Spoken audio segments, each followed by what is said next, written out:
See, I can't hug you, but I love your shirt. Thank you. Are you guys like speaking, presenting? No, just Let's have a shot. We get some more cheese.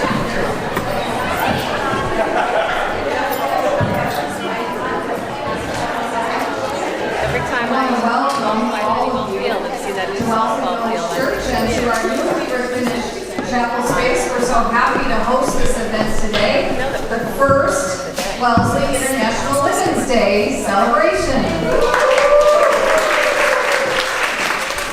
A special thank you to our sponsors, the Wellesley Bank. Let's hear it for Wellesley Bank. And World of Wellesley, who ask that we as people who reside, work, and engage in Wellesley acknowledge that this town is located on the traditional territory of the Massachusetts tribe. Thank you, World of Wellesley, for all you bring to us and teach us and for helping to host this event.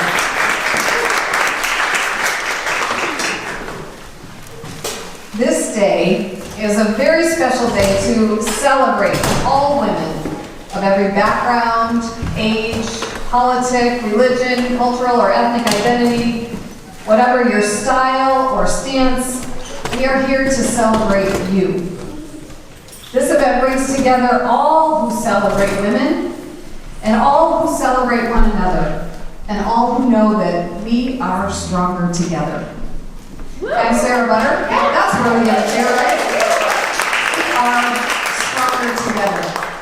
I'm Sarah Butter, Senior Pastor of Wellesley Village Church, and more importantly to Darlene Helen, who asked me if I would host this event, and as the first woman pastor to be installed as the leader of this congregation, and as that means of them, and our entire installed clergy team is female, which is also really quite something.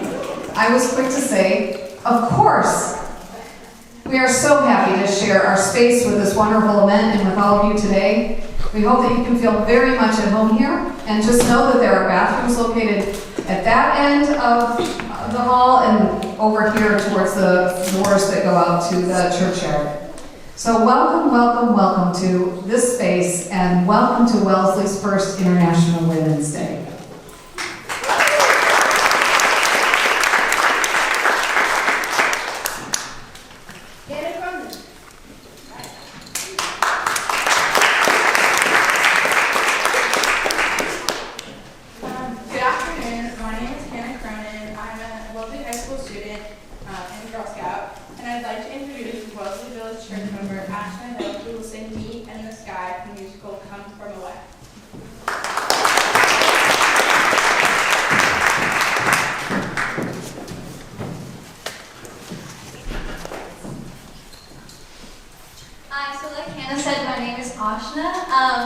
And the song I'm going to sing is called "Be in the Sky," and it's about American Airlines Flight Attendant Beverly Bass, who is the first female captain of American Airlines flights.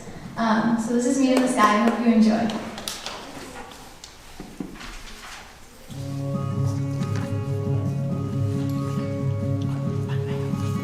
My parents must have thought they had a crazy kid, 'cause I was one of those kids who always knew what I wanted.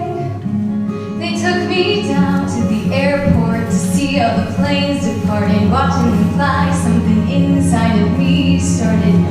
I was 8 when I told them that I'd be a pilot, but I was too young and too short, and there were no female captains. And my dad said, "Be patient," he said, "just see what happens." But I took my first lesson, came down from the sky, and told my father I'd fly for the rest of my life. First job, flying for a mortician, $5 an hour. Just a corpse and me, $5 an hour. For flying dead bodies, I had to climb over their faces just to get to my seat. And suddenly the wheels lift off, the ground is falling backwards. I am so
me in the sky.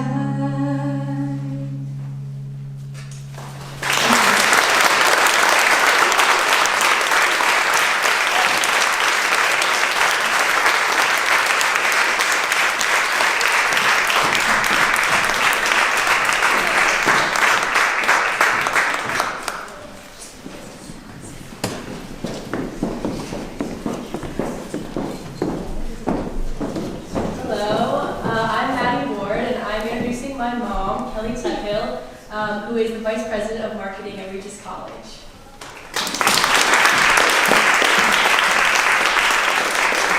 Hi everybody, that was such a beautiful performance, my goodness, and thank you Maddie, who's a sophomore at Wellesley High School, also a Girl Scout. I couldn't be prouder of you and everything that you've accomplished so far, and it's my absolute thrill of my life to get to see what comes next. So. The sky's the limit, kiddo. I'd like to just thank the Girl Scout leaders who've helped form my girls with me and the incredible work that they do in the Wellesley community, shaping our girls. It's awesome, and you can see just 2 examples of that today. The other thing that I wanted to talk about too is the girl dads, because there's some men here, and I just want to give a shout out to the girl dads out there. Kobe Bryant's death has made that a trending hashtag, but some of us have always known the power of girl dads. I was one of 4 girls growing up in Hingham, and I had the ultimate girl dad. My dad and I still do everything together. We talk every day, and his encouragement and his absolute support has made a huge difference in my life. And my own girl dad husband is coaching a girl basketball game right now, one of 2 teams that he coached this year, and he's the commissioner of Wellesley Hoops. So the girl dads make a huge difference forming strong ladies in our community. So let's hear it for them.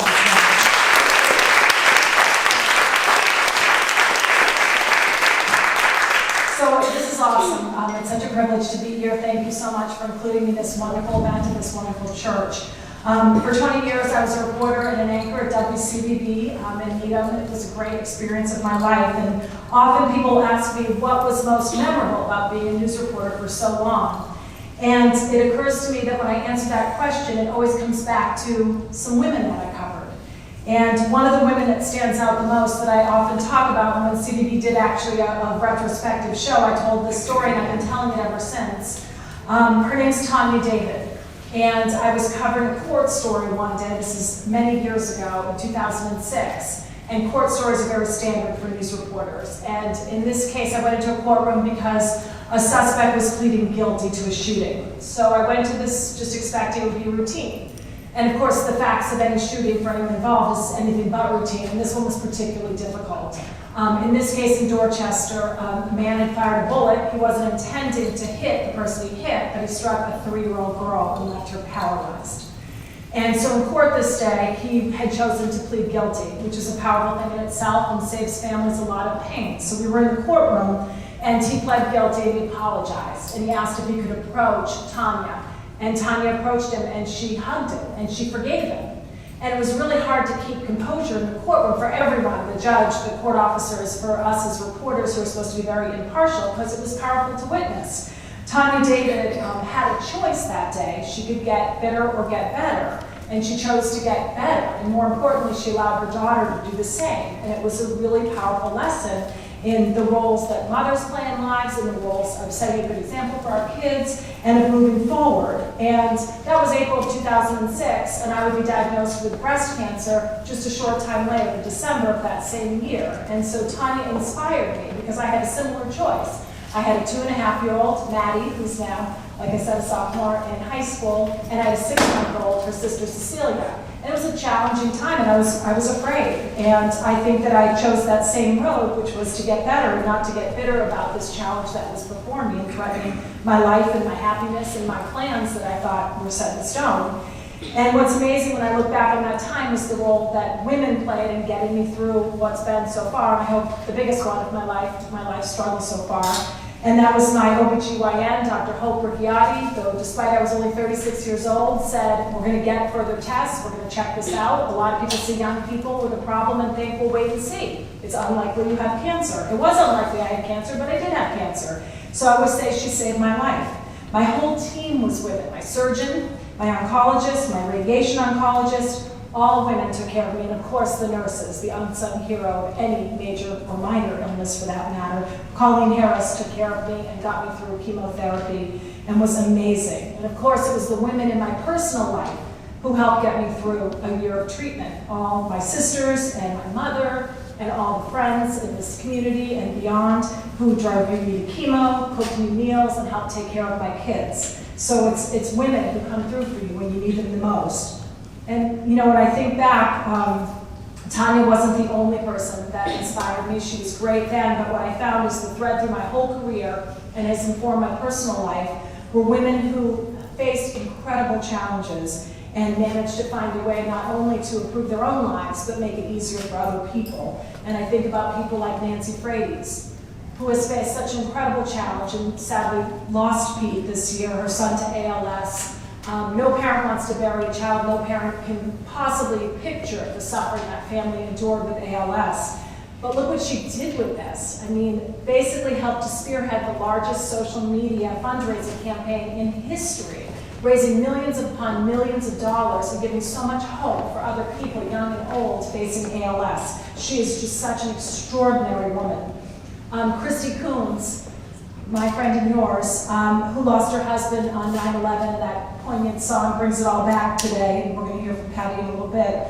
But she lost her husband. She had 3 children, raising them on her own, and like so many other widows and widowers of 9/11, found an incredible mission in moving forward and allowing their families to do that, allowing Massachusetts and the whole country to find a path forward. And for Christy, it was supporting our military members, because so many people were sent off to wars to avenge for that incredible, hideous act. And Christy supported the families who were going to also pay a price in all this, and she's been so extraordinary. And then I think about Wellesley's own Carol Chowie, a fellow journey woman on this breast cancer, and in her case, thyroid cancer journey. And Carol has been such an inspiration, I think, to our entire community of someone that faces not only one challenge in life, but another, and it seemingly keeps taking them. And just keeps moving. And for her, it's running. And she doesn't run alone. She hardly ever runs alone. And she doesn't run quietly. She runs in a Wonder Woman outfit. So everyone can see and be inspired by the fact that if she can get up and you're driving around Wellesley and you see her and you think, I'm having a bad day, she's out running. And often in a lot of pain. And takes people with her and encourages them, as she always likes to say, get off the couch to 5K. But she keeps moving, and that's her life. And she encourages all of us to just stay the path. If we love something, keep doing it the best we can, and as I always say, live as well as you can for as long as you can. So it's a lot of women that inspire me. And as I wrap up, I've been thinking a lot this week, and I know for some people this is an apolitical event. I promise I'm not going to get political, but I know for a lot of people, as we celebrate International Women's Day, it's hard when we know now that 3 candidates all look similar to what we've always seen. We have 3, for all intents and purposes, white older men that are going to vie for the presidency. When I was a little girl, I wrote a paper. I wanted to be the first woman president. That's what I had in mind. That was my goal in life. I didn't get there either.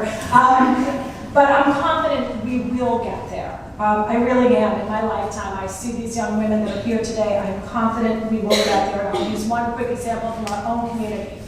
Ever since I've lived in Wellesley, I've been raising these 3 girls and playing on a softball field next to Reedy Field. And my girls play on a dusty field that we're lucky has a backstop and cold seats and this.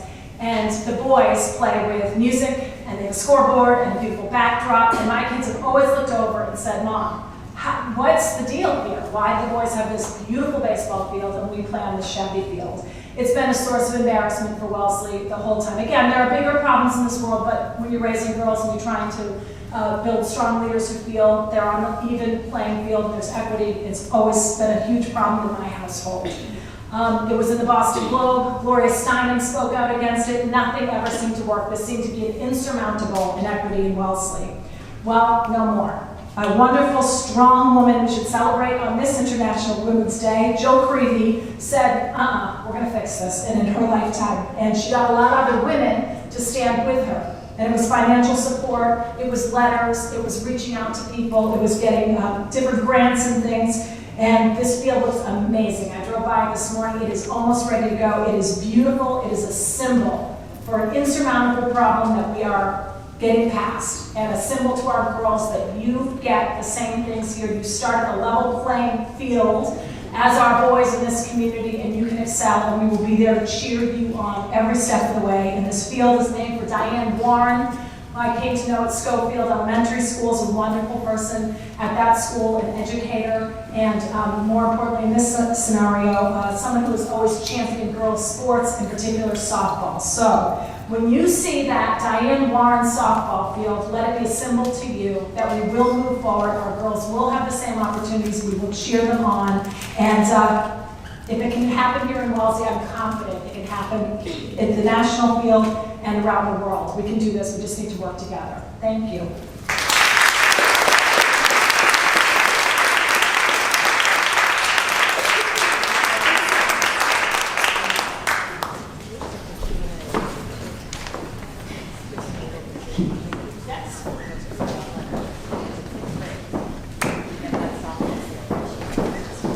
My name is Clara Eichmann. I'm a freshman at Windsor, and I'd like to introduce Impact Wellesley Theater Project's touring company.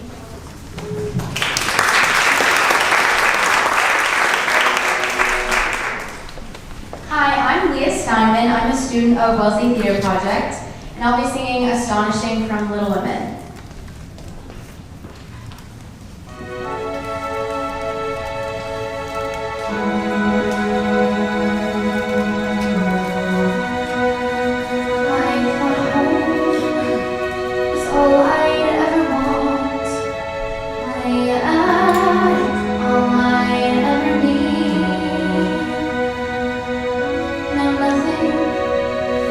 The way it was before.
I will be singing Don't Rain on My Parade from Funny Girl.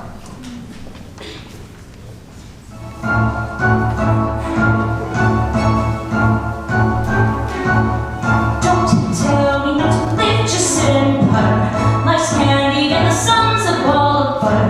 Don't bring around a cloud to rain on my parade.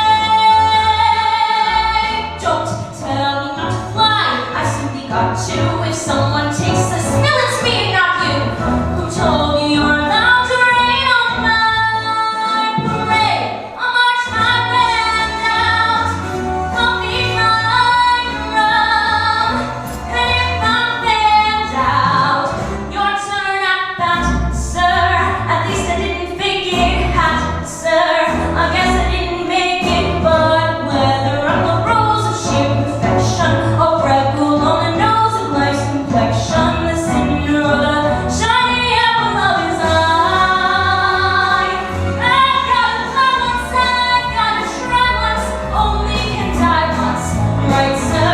Oh, like this, juicy, and you'll see I gotta have my bite, sir. Get ready for me, luck, 'cause I'm a comer. I simply gotta march, my heart's a drummer. Don't bring around a cloud to rain on my parade. I'm gonna live and live now. Get what I want, I know how. One roll for the whole shebang. One throw, that bell will go clang. Eye on the target and wham! One shot, one gunshot, and bam! Hey, Mr. Armstein, here I am. I'll march my band down. I'll beat my drum. And if I'm banned out, your turn at bat, sir. At least I didn't make it, hat, sir. I guess I didn't make it. Get ready for me, love, 'cause I'm a comer. I simply gotta march, my heart's a drummer now. But you nobody is gonna rain on my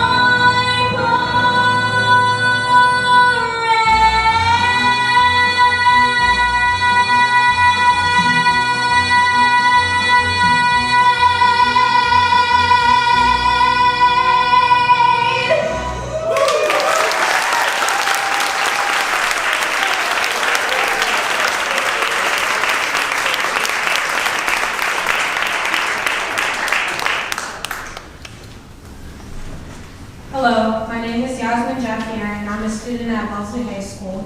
I'd like to introduce Amber Spencer, the assistant coach for Babson's College track and field program.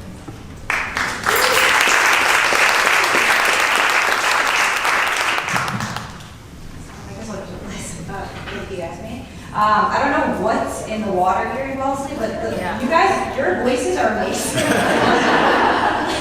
I just want to say thank you so much for having me be here alongside these amazing women. I just want to give you guys a little background about me and my journey of becoming the assistant track and field coach at Babson College. My name is Amber Spencer. I actually grew up here in Wellesley. I went to Schofield Elementary School, I went to Wellesley Middle School, and I graduated Wellesley High School in 2010. I graduated from Wheaton College in 2014. At a young age, I was immersed in sports immediately. I played soccer, basketball, and I ran track. My family is a very big sports family, huge Celtics fans. I have 3 younger brothers, an older sister. We all played sports growing up. When I was in high school, I was fortunate enough to coach my younger brother's youth basketball team, alongside my mother, who was the head coach of my brother's middle school team. That experience for me at a young age taught me a lot. Not only that middle school boys are crazy, but women can coach men, and my mom did that without a blink, and that really meant a lot to me. And I didn't realize that at the time until I was asked to speak here, and I reflected on my experiences, and that's something that really made an impact on me. So although I love basketball and soccer, if you saw some of my, I put some pictures in the slideshow earlier, if you guys see it later, but I put some of my high school pictures in there just so you guys could connect a little bit more, but I love playing basketball and soccer. I ended up picking track in college, which was a tough choice, but track and field is a very unique sport. This sport is a co-ed sport, and I think that that's something that has also impacted me. You're not really separated by men and women in track and field, you're separated by event group. So if you're a short sprinter, you're with the short sprinters. If you're a long sprinter, so on with the events. So you kind of, you just look at each other as teammates. You don't really look at each other as men and women. It's just who's working hard and who's there to encourage each other. So my senior year at Wheaton College, I was named one of the co-captains. And being a captain of the track and field team, you're not just the captain, at least in my experience. I wasn't just the captain of the women's team, I was also the captain of the men. So it was another good experience for me working closely with men and women. So after I graduated college, I missed the sport a lot, and I decided I wanted to coach. And I started coaching at Babson part-time. Originally, I was pretty nervous, to be honest, to coach men. Like I said, I was a captain of the team, but I was nervous to coach men because I wasn't sure if they were going to respect me. Honestly, I was nervous that they weren't going to listen to me. I was a young coach too, so that was my biggest fear. Like any young person, I went on Google and I was like, how to gain respect. And eventually, I came to the decision that I knew what I was doing, and I was a successful athlete myself, and I knew that I had a lot to bring to the Babson program. So I did a lot of self-talk, and that's what really got me to be comfortable with coaching the men and women. So I was able to get over my fears because I reflected on my own experiences. I also reflected on my experiences working with my mother while she was, similar to the story before with the girl dads, my mom was one of the only female coaches coaching the middle school boys teams. It was all dads. And I honestly think that made my mom more excited when she won games because she was really rooting for women. And I think that's something I really look up to. So when I first started coaching, I figured that if I was honest with my athletes, if I was confident when I spoke with them, and if I truly believed in what I was doing, then they would respect that and they'd be able to read through me pretty quickly. Just an example of being honest, what I mean by that is I'm coaching men hurdlers. If you guys understand track and field, the men do the 110 hurdles, the women do the 100 hurdles. So obviously being a woman, I've never done the 110 hurdles, but I'm coaching the 110 hurdles. So when my men are coming in, I can't say to them, oh, this is how you do it. It's really easy. Just jump over the 42 inches. I'm honest with them. I'm like, I have no idea what it's going to feel like, but we're going to figure it out together. And I think that they really respect that because I'm not trying to be somebody that I'm not. I'm very genuine with my approach. So to wrap things up, my goal as a female coach is to lead by example. I treat all my athletes with respect. I try to make them better people, not just better athletes. I truly believe that being a female coach and a woman of color is leaving an impact on all my athletes' lives, whether they realize it or not. Just like for me growing up, seeing my mom coach, I didn't realize it at the time, but it clearly has affected me. I'm hoping that they are impacted by the messages that I give them. I just wanted to reiterate, no matter, for the young people in here, and older people too, no matter what you end up doing in life, if you are, from my experience, if you're honest with what you're doing, and if you believe, and if you truly believe in what you're doing, and if you're confident with your approach, you can be very successful. Thank you.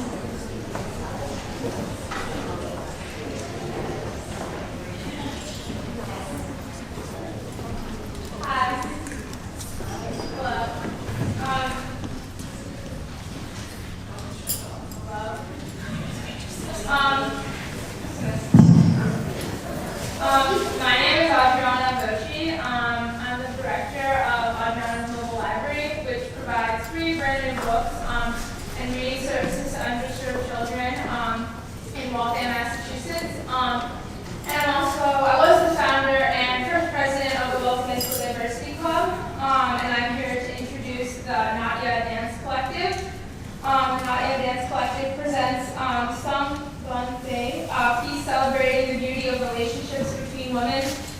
Through the vocabulary of Indian classical dance, we explore a romance between two women that starts on a subway, runs into doubt and separation, and resolves in togetherness and community. Look for representations of cell phones, connection, disconnection, and celebration in this original piece. The music's by critically acclaimed saxophonist, Prasant Rod Hakrishnan.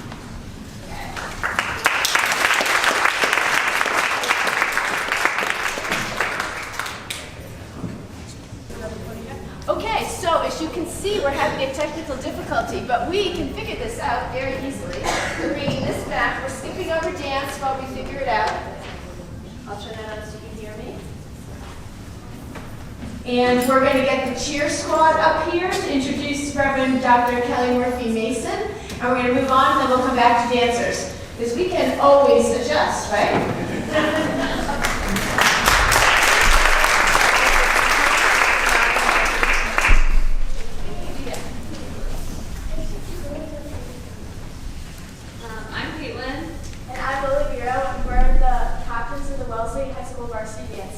I'd like to introduce Reverend Dr. Kelly Murphy Mason, a senior pastor from the Wellesley Hills Unitarian Universalist Church.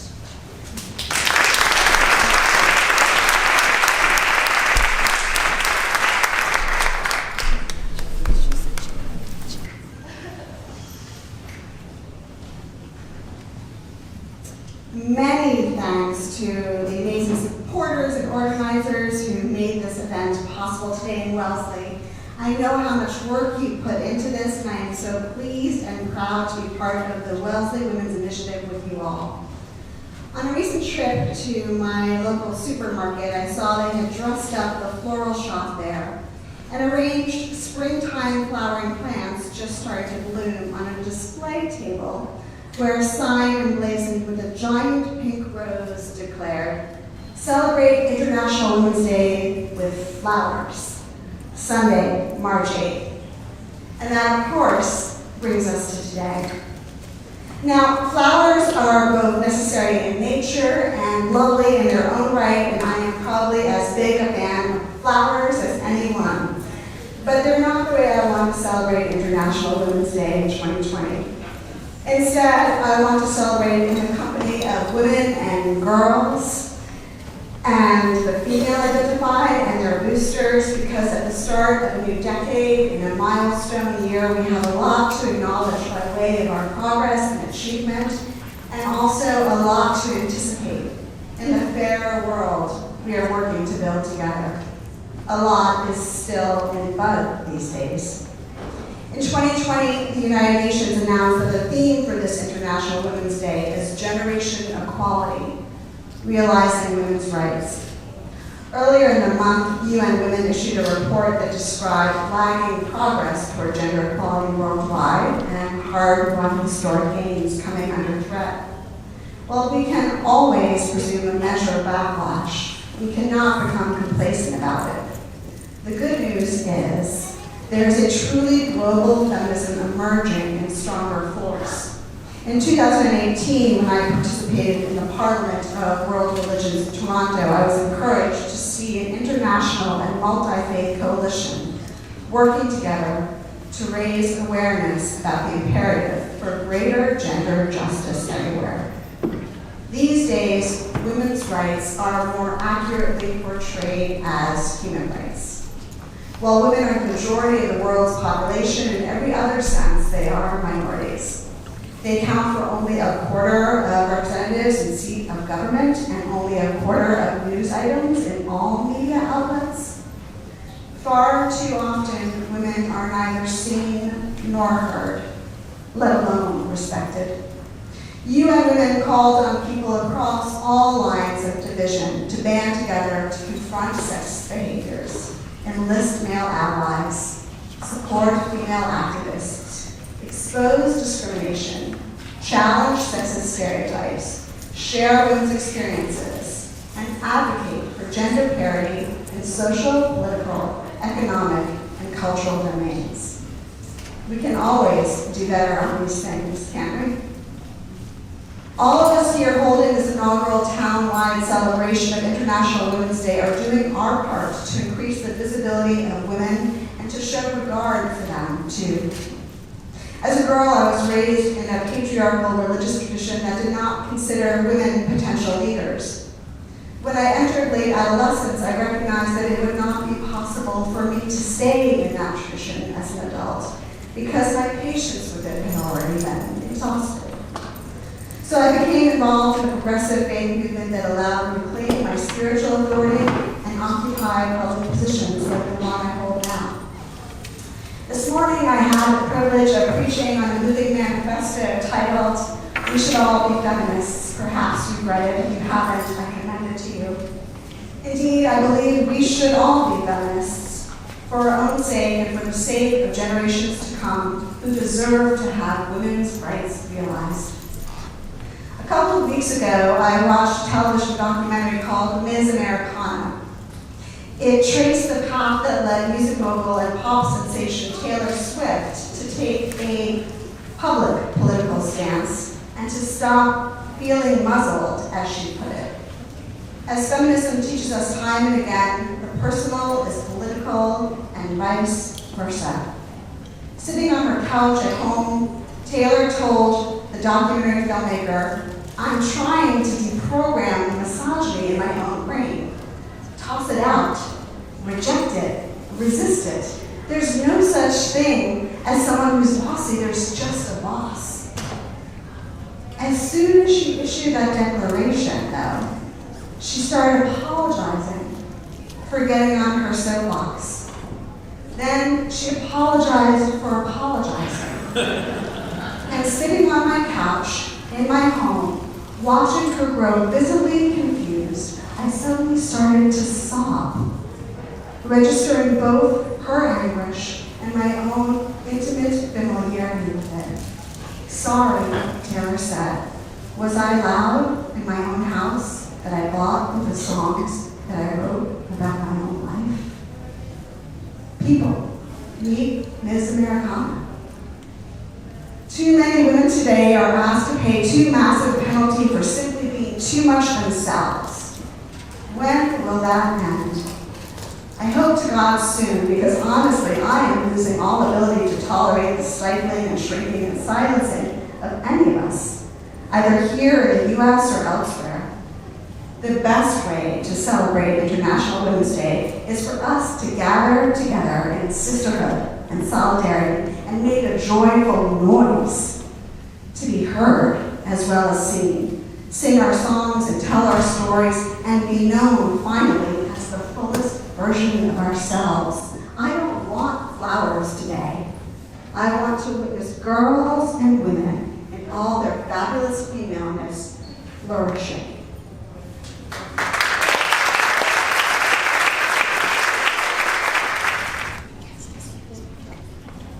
Okay, so while they're doing this, a couple things just to let everybody know. If you have not been outside, right behind that wall over there, there's a banner. Wait, do not have me do this dance because it will be bad.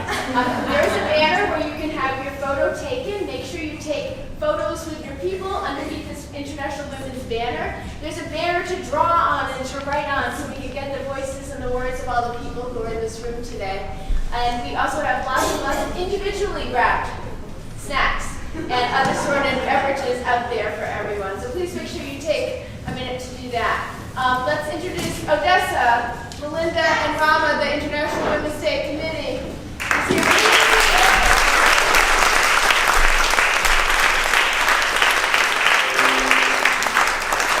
We're part of Wellesley Women's Initiatives, a group of women in town who got together and said, we can do more, so we're going to do it. So come find us, come look for us, we'll help you get involved because we are all one and we're going to keep doing amazing things. Hopefully the next amazing thing will be done by our wonderful tech crew, Brandon and Will in the corner.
Good afternoon. My name is Carolina Jimenez. I am Miss Teen Dominican Republic 2019.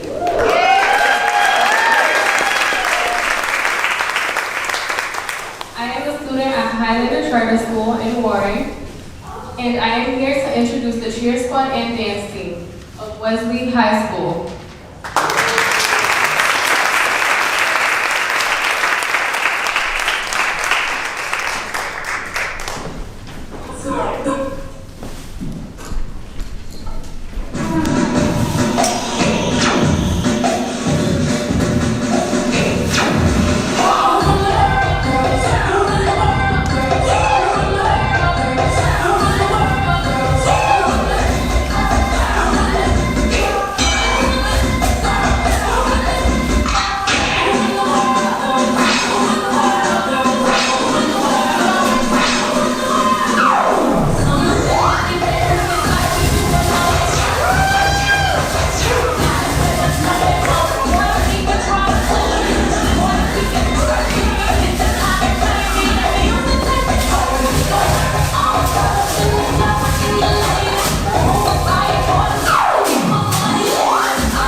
Wellesley Multicultural Festival in town, and this year it's on April 3rd. It's over at the high school. So mark your calendars, welcome, and it's a free event. I'd like to introduce Elizabeth Miranda, a Wellesley College graduate who is currently serving in the 5th Suffolk District, Massachusetts State Representative.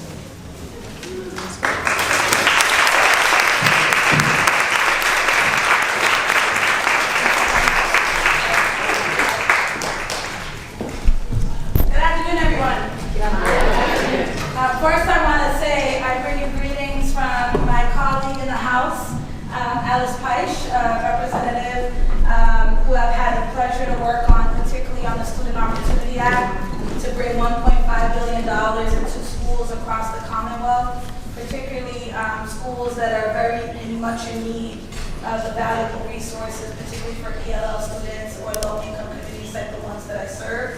It's an honor to be here. I have had a very special relationship with the town of Wellesley since 1998. And so I'm going to take my 5 minutes to tell you a story really about resilience and how the town and the college really changed my life. So in 1998, I walked on the campus of Wellesley College as a first-generation college student. I had been born and raised and actually currently reside in the neighborhood of Boston called Roxbury. And when I got on the campus of Wellesley, although it was only 10 miles away from my neighborhood in the city, I had never come to such a beautiful place. I was literally coming from the poorest census block in the town, in the state of Massachusetts, going to the wealthiest town, which I thought in the Commonwealth. And I had come from a family of very minimal means. I was the daughter of a teen immigrant mom. My mom had come from Cape Verde, which is a group of islands off the west coast of Africa. In 1977, after the war, Portugal had basically colonized the Cape Verde Islands and many countries in Africa, and in 1975, a man by the name of Amilcar Cabral helped bring freedom to that country and other countries in Africa and the world. And my mom came, she went to Madison Park High School, and in her junior year got pregnant with me and had to drop out. That's what I know. Dropped out of school to take care of me, and she became a cook. And that's an important thing because when I walked on the campus of Wellesley, although I had gone to a Boston City exam school, I went to the John D. O'Brien School of Math and Science. When I walked on campus, women were talking about going to Exeter, Phillips Andover, Milton Academy, Miss Porter's boarding school, and all these fabulous schools across the country.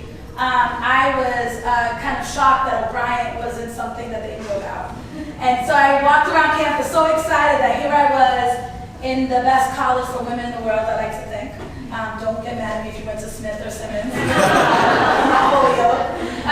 And I really soon realized that I was not only different because of my race, but because I also went to a public school, an inner-city school, but also because of class. My mom had been a cook and still is for 38 years, but when I walked on this campus, I wasn't able to tell people that my mom was just a cook.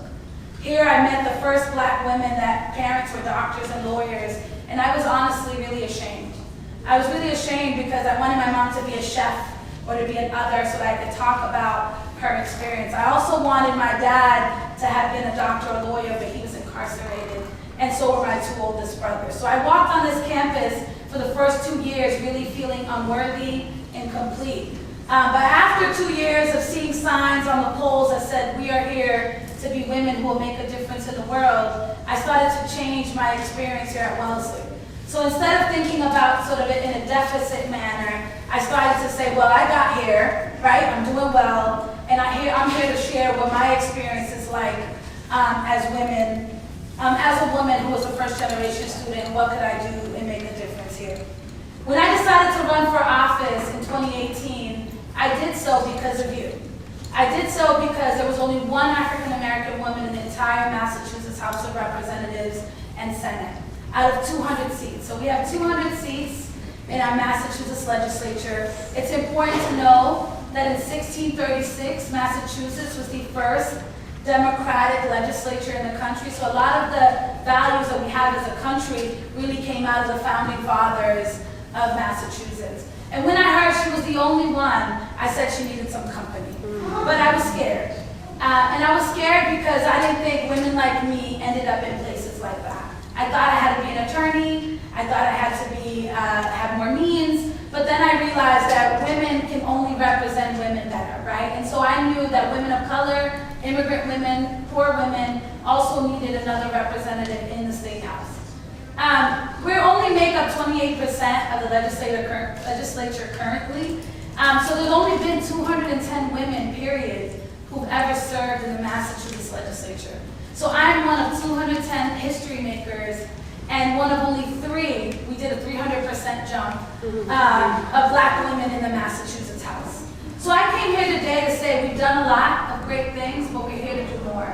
And we only can do more with our allies and agitators and folks who are willing to push the boundaries. Because if Massachusetts gets it right, and Massachusetts does it right, so the rest of the country will follow.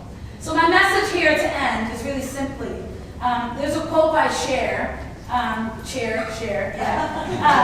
said that women are the real architects of society, right? And still, women around the world are facing unsurmountable odds. There are plenty of women and girls who don't have an education, who are facing serious gender odds. But if we know that we're the true architects of society, then we can make a real difference together. And I really love how this room is really diverse because women of all faiths, women of all cultures, creeds, and colors really make a difference. I want to ask all the women in the room about something that I've asked myself. I just finished my first year in the legislature. I survived, I didn't quit. And I've been fighting for reproductive rights, immigration, criminal justice reform. Because although Massachusetts is far beyond a lot of states in the country, we still have a problem. We still have 8,000 people incarcerated. We're second to Louisiana in the number of people serving life without parole. And we're not second to Louisiana in any category.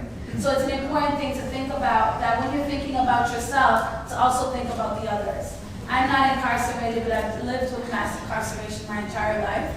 And thinking about my brothers and thinking about my father leads me to work on these things of justice and equity because I understood what it did for me. While my students here at Wellesley were studying really hard, I was working 2 jobs. I remember working at DeSelle's in the village and remembering how women used to come into the store and really be ashamed to be there. And they often would tell me, I'm only here to get a candle, right? Because DeSelle's was a store that was sort of lower end. And I remember thinking to myself, what if I didn't have to work 2 jobs? What could I really have done with my Wellesley education while I was coming to DeSelle's 3 or 4 days a week to make money to pay for school? And so just to think about the others who are working in our school systems, who are working in our stores like DeSelle's, who are working cleaning our train stations as we're dealing with this coronavirus, that they need people to be champions for them too. So think about how you can leverage your position, your power, your dollars to really be focusing on uplifting all women. So thank you for honoring me here today, for allowing me to come here to speak. I know that Alice would be really proud to know that this town of Wellesley is really pushing the women's agenda, pushing the agenda for all women so loudly and so boldly and so colorfully. Thank you.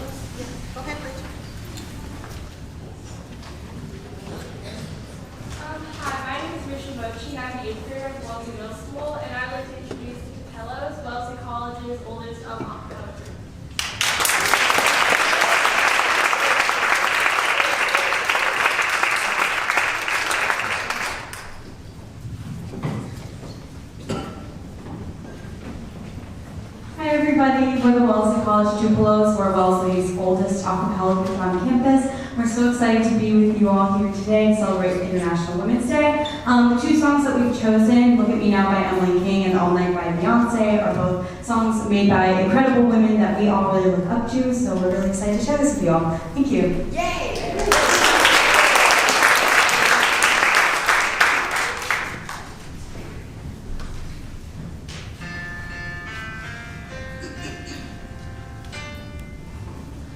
Just want to preface, I have a slight rasp because we had a concert yesterday, so I don't gonna know properly, I apologize.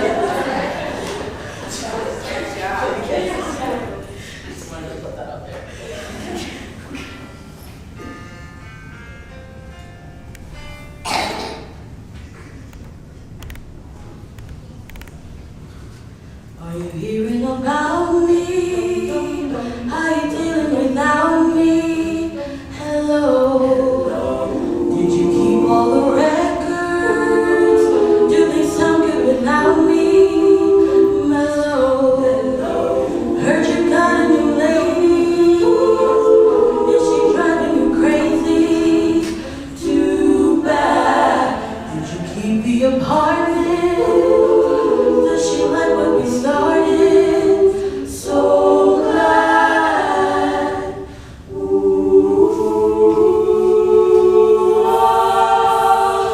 Did you hear about me? I got off the ground. I stood up when you left it, baby. Look at me now. Look at me now. Yeah. Did you hear about me? I'm making a name. I got a little money just playing the game.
Today's such a great day. It's a difficult day for me. I'm a hugger. You can't hug.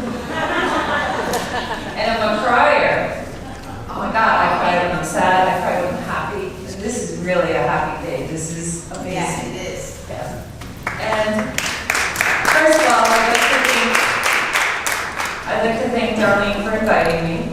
So that was a great email and phone call and conversation that we had about coming here today. And all the presenters before me, amazing, amazing women and young women. It was interesting to me when I thought about what I was going to talk about today. None of us really talked to each other as presenters, and we all had a little bit different themes, so I was really happy about that. I had a backup, just in case. But, you know, I've been to many places. I've been very lucky to have gone around the world and been to many places. And I've met a lot of women in different countries, different cultures, and there was one thing that was always clear to me. They were always giving, they were always caring, they were always taking care of the people around them. And they were always strong. I think what I have found is that you know, women get things done. Sorry guys, you're in the room, but really women get things done. That's what I have seen. And in doing that, and in taking care of people, I think sometimes we don't always take the time to take care of ourselves. So I think one thing I wanted to say today is take the time, breathe. We always take care of our kids, take care of our parents, take care of our significant others, take care of our friends. Sometimes we even have to take care of ourselves in different ways. But take a minute, take a breath, and just do something that makes you feel good. Do something that gives you energy. If it's a workout, or a walk, or singing, or reading, or writing. Make that time during the day. I saw an interview on TV today about this executive. Every day at 12:30, he takes a 30-minute nap, no matter what happens. Now, I don't know what would happen if it was a female taking a 30-minute nap every day, but you can't take care of others if you don't rejuvenate yourself. So I think that's really something very important that women don't always do for themselves. Also, you can learn to say no, and no is a really powerful thing.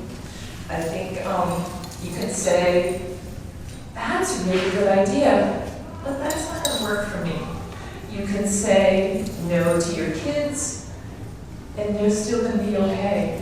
And I think that sometimes we get caught up in all the things that are going on that we are afraid to say no. So be empowered. You don't have to do everything in the world.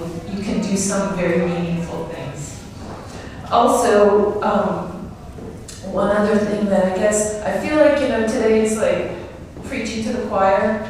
You guys know this, but it's always really good to kind of get together and just think about things and have somebody, just remind you of things. I think it's really good to learn how to pivot, and what I mean by that is that there's going to be things that happen that you don't always expect, and you're going to have to figure out what to do next. I think we all heard stories today about those things, and I think it's really important to know that it's not a bad thing to have to change a direction in your life. And I just feel like women don't always feel that they have the ability to do that. And I guess my message today is to remind you all that you do have that ability and to empower you. So thank you.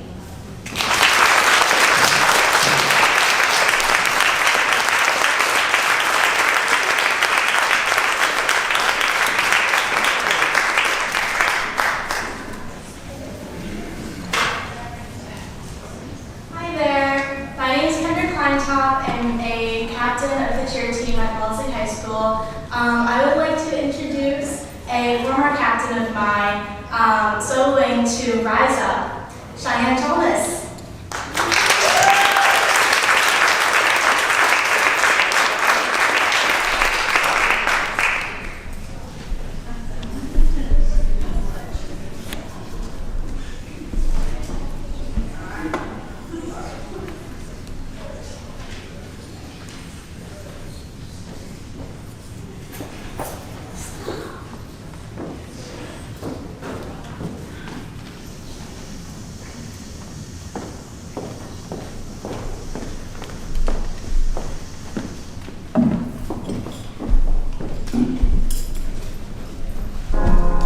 Broken down and tired of living life on a merry-go-round, and you can't find a fighter, but I see it in you, so we gon' walk it out. Move mountains, we gon' walk it out and move mountains. And I rise like the day. I rise unafraid.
thank you to the women who made this event possible.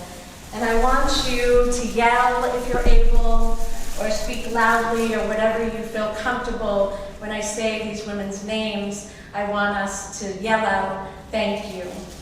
I want to say thank you to Melinda. Thank you.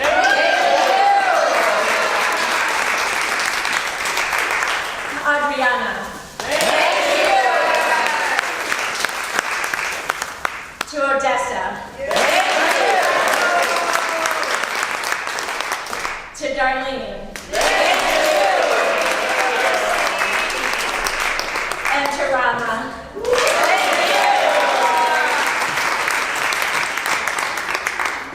And can we say thank you to our tech?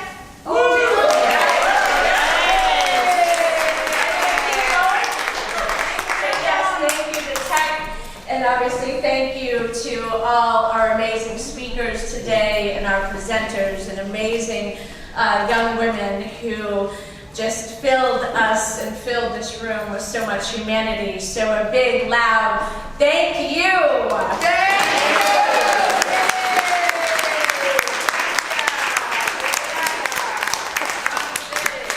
So celebration and recognition is vital to expressing our understanding and acknowledgement that we are rooted in our humanity and our collective liberation. Liberation to love ourselves. We must each love ourselves first and deeply to truly then be able to connect with each other, and liberation to love each other. That means every day, every hour, every minute, we must hold that liberation in our hearts and honor and uplift and stand together in solidarity with all women, trans and femme people.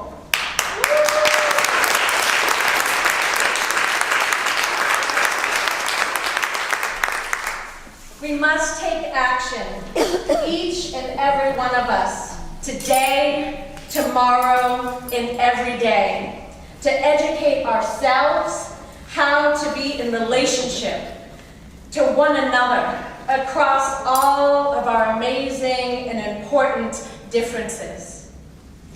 My call to you is one of action. Take what resonates with you today, hold it in your heart, and decide what you are going to do to further our collective liberation as human beings and as women. Thank you for coming today and making this inaugural celebration of International Women's Day amazing.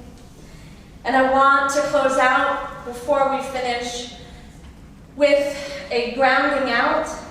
And so this can be done with sitting in your chairs as you feel comfortable and feeling the weight of the gravity beneath your feet. That you may close your eyes if you so feel comfortable, or find a spot on the floor that will keep out distractions. And I ask us to breathe.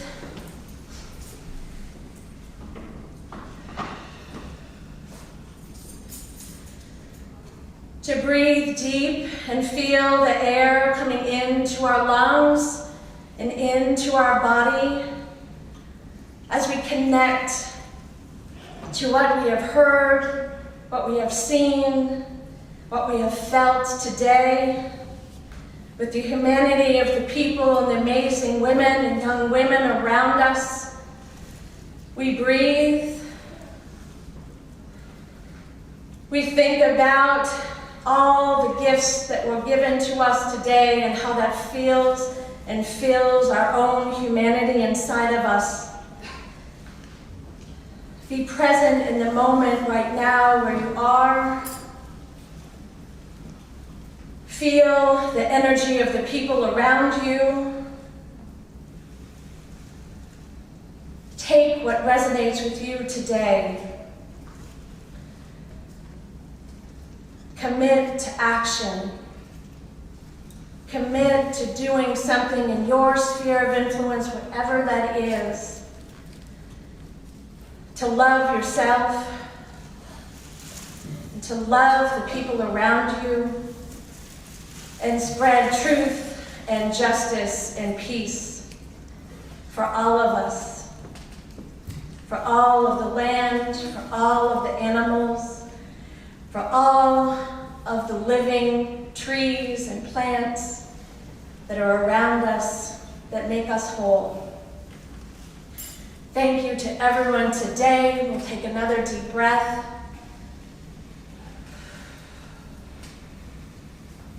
Thank you to everyone. Open your eyes. And peace to everyone. Thank you.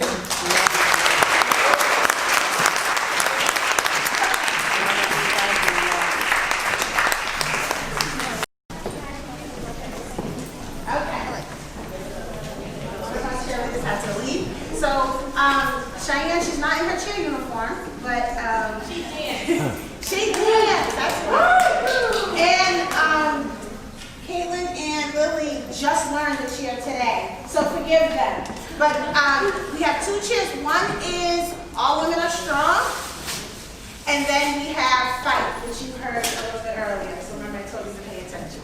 So Cheyenne will teach you All Women Are Strong.